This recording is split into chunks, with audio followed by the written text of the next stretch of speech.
తల మీద చెయ్యి వేసి బొట్టు పెట్టినా, తాళి బొట్టు మెడను కట్టి బొట్టు పెట్టినా, తల మీద చెయ్యి వేసి బొట్టు పెట్టినా, తాళి బొట్టు మెడను కట్టి బొట్టు పెట్టినా, సన్ని కళ్ళు తొక్కినా సప్త పదులు మెట్టినా, సన్ని కళ్ళు తొక్కినా సప్త పదులు మెట్టినా, మనసు మనసు కలపడమే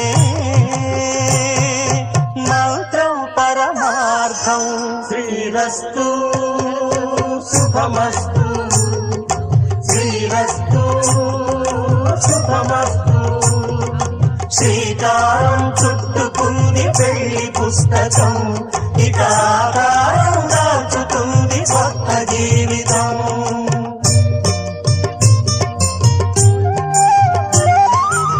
నరసింహ యాదవ్, బోర్డు మాజీ సభ్యులు పాండు యాదవ్.